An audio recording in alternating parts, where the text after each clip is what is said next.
The cement के साथ, testing of cement. अब सीमेंट जो है ये फील्ड में भी टेस्ट किया जा सकता है और लैब में भी टेस्ट किया जा सकता है। तो सबसे पहले फील्ड टेस्ट की बात करता हूँ। देखिए फील्ड में मेरे पास बहुत ज़्यादा इक्विपमेंट नहीं होते हैं, वहाँ मेरा एक्सपीरियंस काम आता है। तो एक्सपीरियंस ये कहता है, जितने भी लोग काम एक्सपीरियंस बंदे रहे हैं उन्होंने एक्सपीरियंस के साथ ये बताया कि जब भी आप चेक करना चाहते हैं कि क्वालिटी अच्छी है सीमेंट की नहीं है, तो सबसे पहले आप क्या करिए, सीमेंट को निकालिए और हाथ में पकड़ के देखिए और अपने फिंगर्स के बीच में रब करके देखिए क्या वो स्मूथ फील होता है। तो वो स्मूथ फील होना चाहिए, वो ये कहते हैं कि स्मूथ फील होना चाहिए, तो सीमेंट कैसा है, अच्छा है। दूसरा ये भी कहते हैं कि आप जब खोल के देखें तो उसका जो कलर होना चाहिए यूनिफॉर्म ग्रे होना चाहिए, यूनिफॉर्म ग्रे कलर होना चाहिए।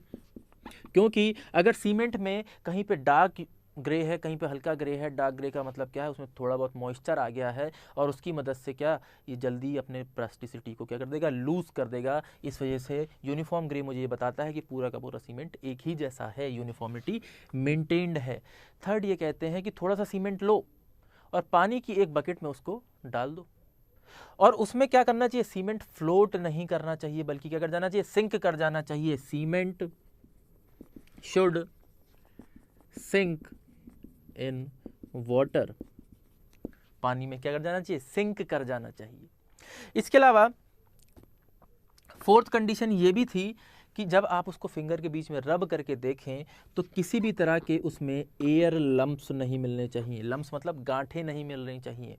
क्यों? क्योंकि अगर एयर अंदर चली गई तो मॉइस्चर चले गया, मॉइस्चर क्या करेगा, सीमेंट के पार्टिकल्स पानी के प्रेजेंस में आएंगे तो रिएक्शन शुरू हो जाएगी, जिसकी वजह से वो क्या स्टोन फॉर्मेशन लेने लग जाएंगे और धीरे धीरे क्या गांठें बननी शुरू हो जाएंगी और उसको क्या कह देंगे हम, एयर लम्प्स कहते हैं। तो एयर लम्प्स नहीं होने चाहिए, air lumps should not be present.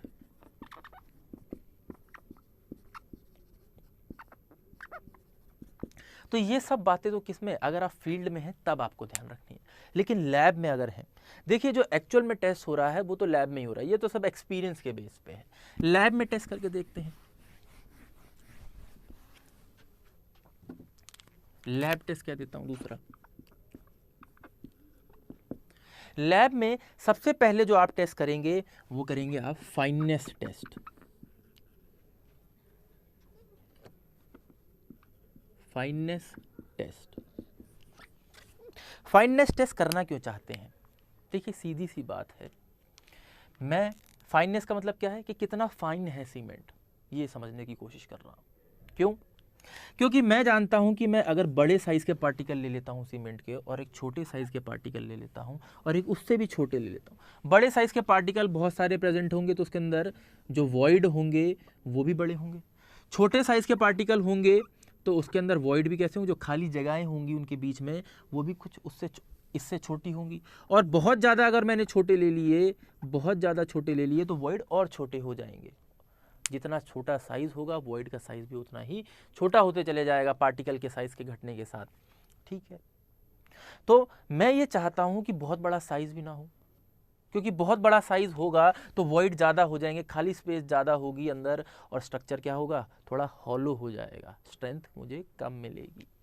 लेकिन बहुत ज़्यादा छोटा कर दूं, बहुत ज़्यादा छोटा कर दूंगा तो साइज़ ऑफ वॉइड बहुत ज़्यादा छोटा हो जाएगा और बहुत ज़्यादा छोटा होने के कारण ऐसा हो सकता है जैसे मैं पानी मिलाऊं हीट ऑफ हाइड्रेशन प्रोड्यूस होना शुरू हो, बहुत छोटा वॉइड होने के कारण निकल ही ना पाए और हीट ऑफ हाइड्रेशन नहीं निकलेगी तो प्रोसेस पूरा नहीं होगा, प्रोसेस पूरा नहीं होगा तो बोक्स कंपाउंड सही से फॉर्म नहीं हो पाएंगे, फॉर्म सही से नहीं हो पाएंगे तो स्ट्रेंथ भी आपको आसानी से जल्दी से अच्छी नहीं मिलेगी, मतलब rate of development of strength क्या हो जाएगा, कम हो जाएगा। इसीलिए मैं एक एडिक्वेट साइज चाहता हूं और उस एडिक्वेट साइज को चेक करने के लिए मैं क्या कर रहा हूं, फाइननेस टेस्ट कर रहा हूं। अब फाइननेस टेस्ट से क्या हो गया, हीट ऑफ हाइड्रेशन पे फर्क पड़ा और हीट ऑफ हाइड्रेशन से rate of development of strength पे भी फर्क पड़ गया, rate of development of strength पे क्या कर गया, फर्क पड़ गया। इसलिए मैं दो टेस्ट करके देखता हूं, आप दोनों में से कोई भी टेस्ट इस्तेमाल कर सकते हैं। तो फाइननेस टेस्ट के लिए पहला टेस्ट मैं कौन सा करूंगा, पहला टेस्ट मैं कर सकता हूं सीव टेस्ट। सीव मतलब छन्नी, तो इससे पहले हमें ये पता होना चाहिए कि सीमेंट का जो पार्टिकल होता है उसका साइज क्या होता है। तो साइज ऑफ सीमेंट पार्टिकल जो होता है लेस देन 90 माइक्रोन मीटर होता है। ये भी पूछा जा सकता है एग्जाम में, तो आप आंसर कर सकते हैं। अब मैंने क्या करा, 9 नंबर की सीव, जिस 9 नंबर की सीव का मतलब 90 माइक्रोन वाली सीव, ठीक है, नंबर दिए होते हैं 9 नंबर सीव, तो 9 नंबर की सीव के ऊपर मान लेता हूँ 100 ग्राम मैंने क्या डाल दिया, सीमेंट डाल दिया, और उसे 15 मिनट तक क्या कर रहा हूँ, वाइब्रेट करा रहा हूँ। ठीक है, वाइब्रेट कराने के बाद ऐसा हो सकता है अगर इससे छोटे साइज होंगे तो वो क्या हो जाएंगे, इससे पास हो जाएंगे। ऐसा भी हो सकता है कुछ पार्टिकल इससे बड़े हों। अगर मैं ये 9 नंबर की सीव थी, मैंने इस पे से 100 ग्राम पास कराया, किसी भी हाल में ये कहते हैं कि भाई 10% से ज़्यादा क्या नहीं होना चाहिए, रिटेन नहीं होना चाहिए 9 नंबर की सीव के ऊपर। अगर फाइननेस आप चेक कर रहे हैं तो एक अच्छे सीमेंट के लिए जो उसकी फाइननेस है वो कैसे 10% से ज़्यादा एक्सीड नहीं करनी चाहिए। मतलब जो इसके ऊपर जो जितने भी पार्टिकल्स रिटेन हो रहे हैं उसको परसेंट में अगर कैलकुलेट करें, 100 ग्राम में से मैं मान लेता हूँ 10 ग्राम क्या हो गए, रिटेन हो गए, तो 10 कितना है 100 ग्राम का, 10%। अगर 11% रिटेन हो जाते तो मैं इसे कंसिडर नहीं करता, मैं कहता इसकी फाइननेस अच्छी नहीं है। एक दूसरा टेस्ट भी कर सकता हूँ, ये टेस्ट तो पुराना हो चुका है, अब बहुत ज़्यादा इस्तेमाल नहीं किया जाता, लेकिन एग्जाम के पॉइंट ऑफ व्यू से थोड़ा सा पता होना चाहिए।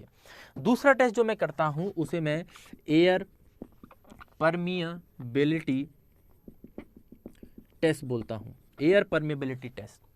इस टेस्ट के लिए सबसे पहली बात तो मुझे ये पता होनी चाहिए कि कौन सा एपरेटस इस्तेमाल किया जाता है। तो इस टेस्ट के लिए ब्लेंटेज एपरेटस का इस्तेमाल किया जाता है।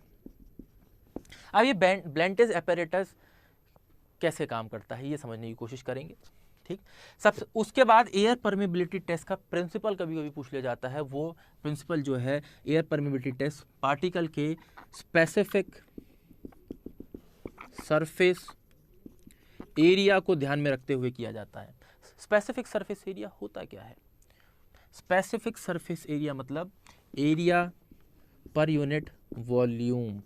तो अब फिर मैं जानता हूं कि मैंने 2 साइज के पार्टिकल ले लिए, एक बड़े साइज के और एक छोटे छोटे साइज के।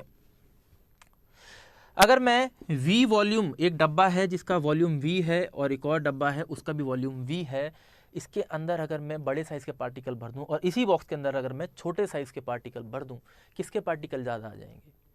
छोटे साइज वाले के पार्टिकल ज़्यादा आ जाएंगे।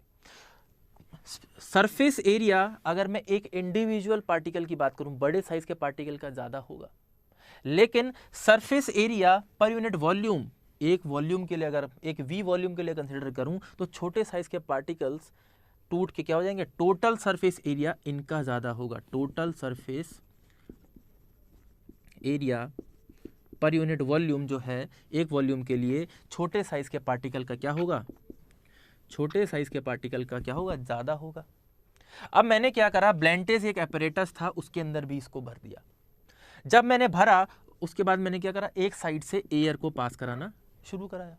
जब एयर पास होगी तो दूसरी तरफ से निकलेगी, दूसरी तरफ से जब एक बार मैंने बड़े साइज के पार्टिकल को डाला, वॉइड क्या होंगे इसके अंदर, बड़े होंगे, बड़े साइज के पार्टिकल में आसानी से एयर निकल पाएगी और हेड लॉस क्या होगा, बड़े साइज के पार्टिकल के केस में हेड लॉस कम होगा।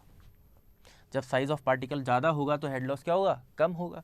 लेकिन जब पार्टिकल छोटे होंगे, छोटे छोटे पार्टिकल आप भरेंगे तो उसके अंदर साइज ऑफ वॉइड छोटा होने के कारण जब एयर इसमें से आप क्या करेंगे, पास कराएंगे, तो एयर आसानी से नहीं निकल पाएगी, इसलिए इसमें क्या हो जाएगा, हेड लॉस ज़्यादा हो जाएगा। तो छोटे साइज के पार्टिकल में हेड लॉस क्या हो रहा है, ज़्यादा हो रहा है। जितना छोटा साइज ऑफ पार्टिकल होता चला जाएगा उतना हेड लॉस भी ज़्यादा होता चला जाएगा। मतलब मैं ये कह सकता हूँ कि हेड लॉस ज़्यादा होगा कब, जब साइज ऑफ पार्टिकल क्या होगा, कम होगा। मतलब ये इन्वर्सली प्रोपोर्शनल होगा साइज ऑफ पार्टिकल से।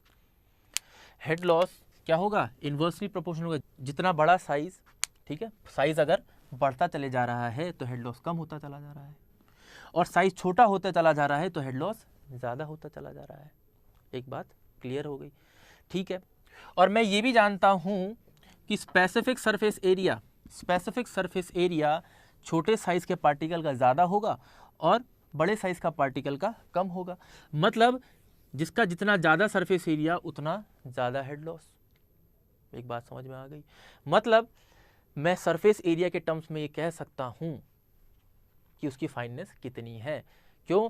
क्योंकि हेड लॉस उसके अंदर ज़्यादा होंगे, जिसके अंदर हेड लॉस ज़्यादा होंगे, पार्टिकल का साइज़ जब पार्टिकल का साइज़ क्या होगा, छोटा होगा, तो हेड लॉस ज़्यादा होंगे, और उस केस में मतलब वॉइड का साइज़ छोटा होगा, हीट ऑफ इवेपोरेशन या हाइड्रेशन हीट ऑफ हाइड्रेशन जल्दी से नहीं निकल पाएगी, मतलब rate of development of strength जल्दी से गेन नहीं हो पाएगी। तो मैं फाइननेस इसीलिए चेक कर रहा था क्योंकि मैं देख चुका था कि फाइननेस क्या करती है, अफेक्ट करती है rate of development of strength को।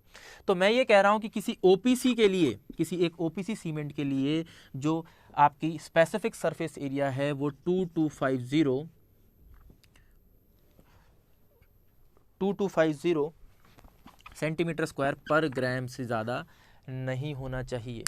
एक ओपीसी सीमेंट के लिए specific surface area should not be greater than 2250 centimetre square पर ग्राम। क्लियर रहेगी मेरी बात? तो मैं एक क्वेश्चन एग्जाम में बनता है कि मैं फाइननेस कैसे निकालता हूँ, ब्लेंटेज एपरेटस की मदद से निकालता हूँ। ब्लेंटेज एपरेटस किस पे आधारित है? स्पेसिफिक सरफेस एरिया पे आधारित है, जिसका स्पेसिफिक सरफेस एरिया जितना ज़्यादा होगा उसमें हेड लॉस उतना ज़्यादा होगा। मेरी बात बिल्कुल क्लियर रहेगी। इसके बाद ये मुझे क्लियर है। इसके बाद में कंसिस्टेंसी, दूसरा टेस्ट जो किया जाता है लैब में वो कंसिस्टेंसी टेस्ट किया जाता है। ठीक है, तो कंसिस्टेंसी टेस्ट